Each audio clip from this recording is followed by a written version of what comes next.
जैसे कहते हैं ना कि बम्बई ने ठा के गुआने में दर्द दो, वो बात पॉसिबल है, वो हम कर सकते हैं। बस उसी के चलते मैं यहाँ पर एक्टिव हूँ और हमेशा एक्टिव रहूँगा।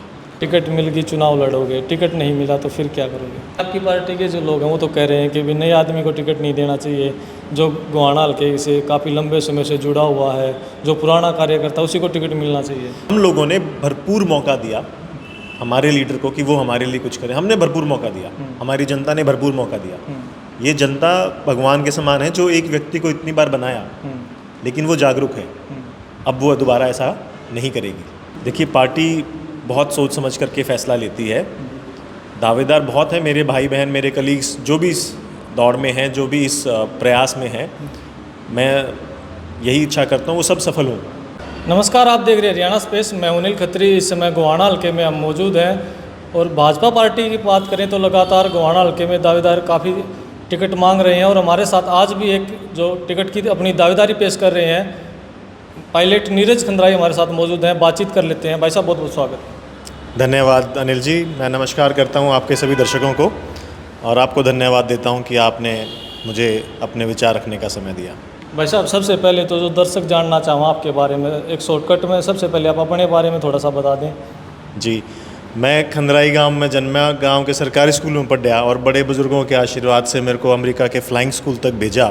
वो शिक्षा के प्रति जो मेरे माता पिता और मेरे बड़े बुज़ुर्गों की एक उनका पैशन, मैं कहूँगा कि मुझे हायर एजुकेशन के लिए बाहर भेजना है, उस जज्बे ने मुझे कामयाब बनाया।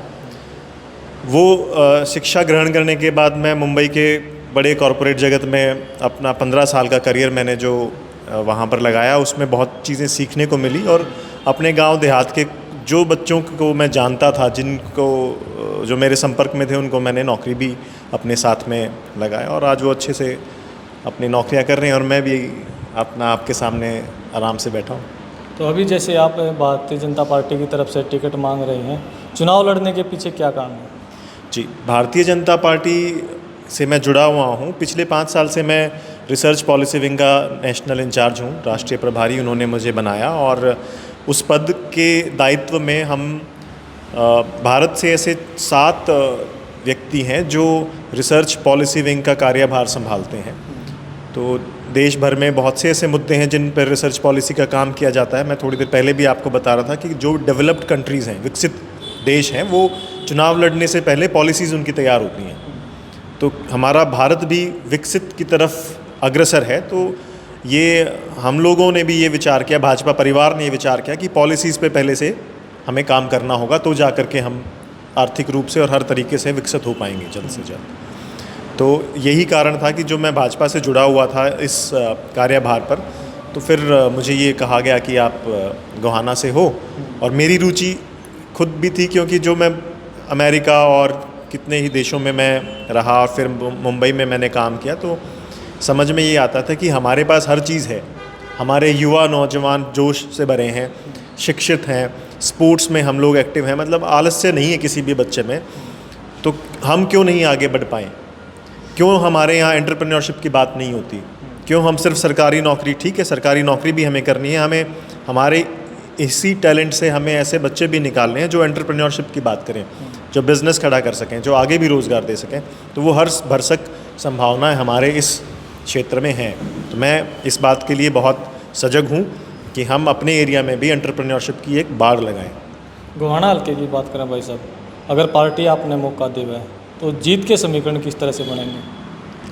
देखिए, जीत के समीकरण लाड प्यार से मिलेंगे, लाड प्यार से बनेंगे। मैं देहात से निकल करके, सरकारी स्कूल से निकल करके, सरकारी स्कूल से जब बच्चा निकलता है तो उसके अंदर एक बात मन में गहन होती है कि अभाव जो है ना वो हावी होता है। पर हमने ये सीखा कि आत्मविश्वास से हम भरे हों तो अभाव से स्वभाव बनता है।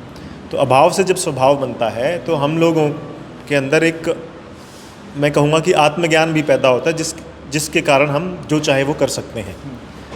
एवरीथिंग इज़ पॉसिबल, ऐसा मेरा मानना है। तो गोहाना क्षेत्र में वो टैलेंट भरा हुआ है जिससे हम सब मिल कर के गोहाना क्षेत्र को, जैसे कहते हैं ना कि बम्बई ने ठा के गुआने में दर्द दो, वो बात पॉसिबल है, वो हम कर सकते हैं। बस उसी के चलते मैं यहाँ पर एक्टिव हूँ और हमेशा एक्टिव रहूँगा। यहाँ गोहाना शहर भी है, जो शहर के साथ साथ गांव भी हैं, तो दोनों जगह से वोट लेना एक चैलेंजिंग रहेगा। चैलेंजिंग नहीं है जी, हमें समझना होगा, हमें हमारे जो अपने लोग हैं, शहर भी सजग है, रूरल भी सजग है। आज कोई भी व्यक्ति, हर व्यक्ति के पास इन्फॉर्मेशन है, हर व्यक्ति के पास जागरूकता है। तो हमारे यहाँ पर, जैसा मैंने कहा थोड़ी देर पहले भी, कि हम लोगों को समझना होगा कि हमारी ज़रूरतें क्या हैं और हमारी दायित्व क्या हैं। देहात में भी हमारे बड़े बुज़ुर्ग, उनकी क्या इच्छाएं हैं कि हमारा लीडर अच्छा हो, जो हमारे एरिया में हमारे बच्चों की बेरोज़गारी पर ध्यान रखे और हमारे एरिया में और जो विकसित करने के कुछ प्रकल्प हैं उन पे भी ध्यान रख सके। हम लोग सुप्त नहीं हैं, हम सबकॉन्शियस अनकॉन्शियस नहीं हैं। हमारी जो ये यहाँ के बड़े बुज़ुर्ग और जो नौजवान महिलाएं, सब हम लोग सजग हैं, जागरूक हैं। तो हमें बस यही ध्यान देना है कि हमारी लीडरशिप कैसे ठीक हो, जिससे कि हमारा लीडर पैरेलल इकोनॉमी से भी पैसा ला करके हमारे इस क्षेत्र में काम कर सके और यहाँ इस क्षेत्र को विकसित कर सके। एक छोटी सी बात बताना चाहता हूँ आपके माध्यम से, वो ये कि सरकार, गवर्नमेंट ऑफ हरियाणा एक इकॉनमी, बड़ी इकॉनमी है, लेकिन उसके पैरेलल हमारे पास एक और इकॉनमी है। फाइनेंशियल कैपिटल जैसे मुंबई थी, अभी वो गुड़गांव है, और हमारा सौभाग्य है कि गुड़गांव हमारे हरियाणा का हिस्सा है। वर्ल्ड की कंपनीज वहाँ बैठी हैं जिनके पास CSR फंड जो होता है, सरकार ने एक नियम बनाया हुआ है कि अपने रेवेन्यू का 2% CSR में, कॉर्पोरेट सोशल रिस्पॉन्सिबिलिटी में, समाज पे खर्च करना है। तो वो उस 2% का क्या कुछ भी छोटा सा 0.1% भी हमारे हिस्से में नहीं है, लेकिन हमारे यहाँ से कोई जाता नहीं उनके दरवाजे खटखटाने के लिए। तो यदि हमारा लीडर स्ट्रांग है तो कोई भी कंपनी उनको मना नहीं कर सकती लीडर को वहाँ इस बात के लिए। All the companies, not only in India, but हमने देखा भी होगा, बिल गेट्स से भी कितनी कंपनीज, ये US से बिल गेट्स एंड कितनी कंपनीज यहाँ आती हैं CSR में काम करने के लिए। लेकिन हमारे तरफ से, हमारे एरिया से जाके कोई बताने वाला होना चाहिए कि ये भी एक क्षेत्र है जहाँ पर नौजवान टैलेंट से भरे हुए हैं और यहाँ पर भी CSR के माध्यम से कुछ काम किया जा सके। आपने अपना विजन बताया सर गोहाना को लेकर, लेकिन जिस तरह से बात करें पार्टी में जो दावेदार हैं जी, पार्टी इस बार क्या ध्यान में रखकर टिकट देगी? काफ़ी दावेदारों की संख्या है, काफ़ी लंबे समय से यहाँ लोग काम भी कर रहे हैं। देखिए, पार्टी बहुत सोच समझ करके फ़ैसला लेती है। दावेदार बहुत हैं, मेरे भाई बहन, मेरे कलीग्स जो भी इस दौड़ में हैं, जो भी इस प्रयास में हैं, मैं यही इच्छा करता हूँ वो सब सफल हों।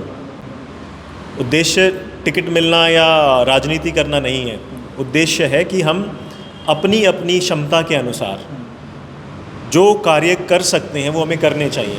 जैसे मैंने पैरेलल इकोनॉमी की बात करी, वो एक बहुत बढ़िया, बहुत अच्छी अपॉर्चुनिटी है हमारे हरियाणा वासियों के लिए, तो उस पर हमें काम करना चाहिए।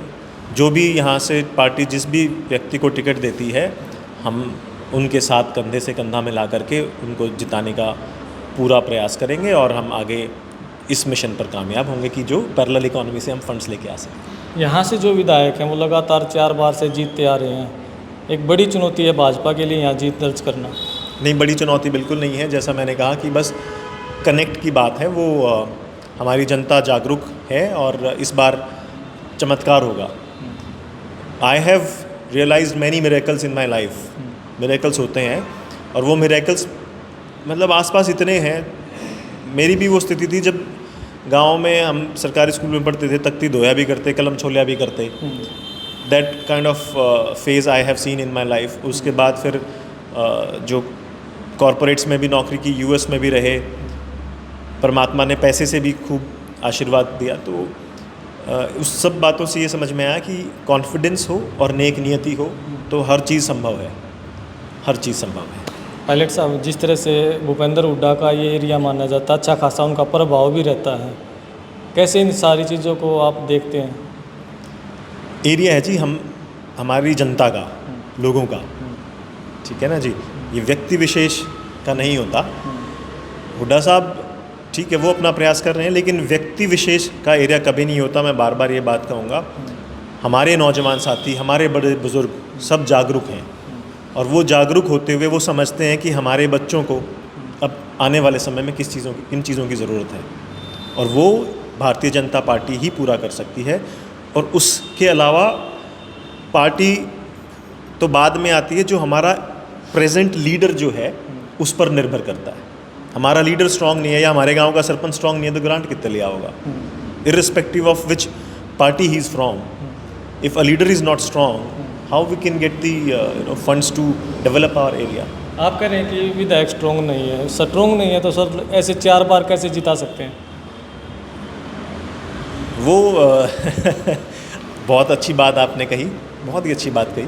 ठीक है, वो उनको भी हमने जिताया, हमने बार बार मौका नहीं कर रहे, वो काम नहीं, जी जी, उसके बावजूद भी लोग जिता रहे हैं। हमारी जनता ने भरपूर मौका दिया। ये जनता भगवान के समान है जो एक व्यक्ति को इतनी बार बनाया, लेकिन वो जागरूक है। अब वो दोबारा ऐसा नहीं करेगी। लेकिन लोग तो ये कहते हैं भाई भूपेंद्र सिंह हुड्डा मुख्यमंत्री बनेंगे। अपने जो एरिया की बात करें, यहाँ के लोग ज़्यादातर यही सोच रहे हैं भूपेंद्र सिंह हुड्डा मुख्यमंत्री बनेंगे और कांग्रेस की सरकार आएगी। देखो, हमने ये भी सुना है कि भाजपा की सरकार केंद्र में है, हरियाणा में भी वही सरकार बनती आई और बनेगी भी।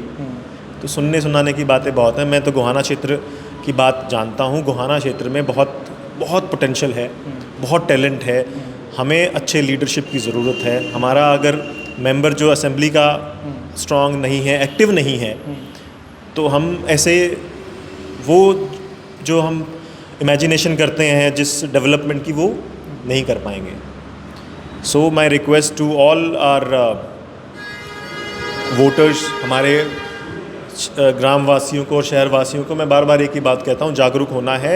हमें हमारा लीडर अच्छा चुनना है जो एक्टिवली काम करे और जो पैरेलल इकोनॉमी से भी फंड्स ला सके और हमारे इस एरिया में नौजवान साथियों के लिए भरपूर एंटरप्रेन्योरशिप के ऑप्शंस, जॉब के ऑप्शंस को क्रिएट कर सके। उसके अलावा स्किल डेवलपमेंट में अभी इस बजट में 2 लाख करोड़ हर साल का स्किल डेवलपमेंट के लिए सैंक्शन हुआ है। हमारे लीडर के पास जानकारी कि उसको कैसे लेना है या उसको कैसे डिप्लॉय कराना है हमारे एरिया में। Sir, these are the things which we have to think about. हम सबको सोचना पड़ेगा इन बातों के लिए। लेकिन हुड्डा साहब तो कहते हैं ना भाई, ये तो मेरा घर है, तुम मेरे मैं थारा, और लोग इस बात में आ भी जाते हैं। हाँ ठीक है, वो उनका प्रयास है। वो कितनी बार करेंगे? जब वो मुख्यमंत्री रहे 2 बार यहाँ पर, उन्होंने क्या किया या उसके बाद क्या हो रहा है, ये सब बातें ठीक है चलती रहती हैं। हम लोग उनका भी सम्मान करते हैं। हमने उनकी बात भी सुनी, हमारे बड़े बुज़ुर्गों ने उनको भी बनाया, उनको हर बार मौका दिया। लेकिन अब हमारे बड़े बुज़ुर्ग, हमारे नौजवान साथी इस बात को मानते हैं कि हमें अब नई सोच के साथ नए पोटेंशियल को यहाँ पर लाना होगा, जिससे हम इस पर्टिकुलर गोहाना क्षेत्र में जो पोटेंशियल है उसको हम उभार सकें। एंटरप्रेन्योरशिप की हम बात कर सकें, हम स्किल डेवलपमेंट की हम बात कर सकें। स्पोर्ट्स में जो बच्चे इतने एक्टिव हैं उनको यहाँ पर वो ओलंपिक लेवल की सुविधाएं दी जा सकें। इन सब के लिए एक नई लीडरशिप की ज़रूरत है, जो कि बहुत ईज़िली किया जा सकता है। एज आई सेड, मैं बार बार ये बात कहता हूँ कि पैरेलल इकोनॉमी हमारे पास है। अच्छा, आप गांव में भी गए हैं, आप शहर में भी गए हैं, अब लगातार आप सक्रिय हैं हल्के में।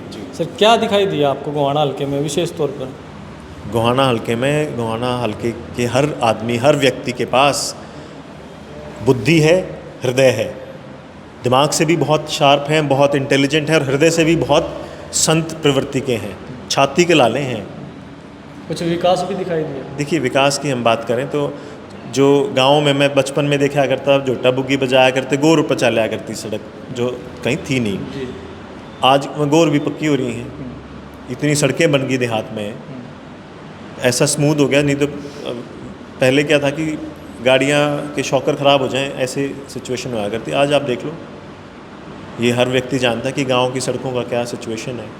तो रोड इंफ्रास्ट्रक्चर जब मजबूत होता है तो देश की तरक्की होती है।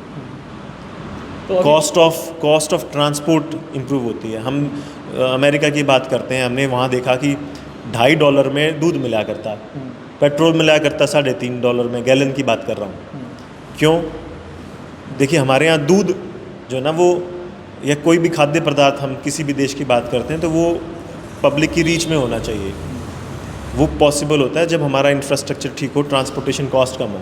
तो उन सब चीज़ों पे अगर हम थोड़ा सा विचार करेंगे तो बहुत इम्प्रूवमेंट हुई है, और इसका असर अब एकदम से दिखाई भी देगा। तो अभी जैसे 3 महीने में आप अगर आए हैं यहाँ, जैसे काम कर रहे हैं, पार्टी आपको टिकट दे देती है, अब जो काफ़ी समय से लगे हुए हैं उनको कैसे मनाओगे?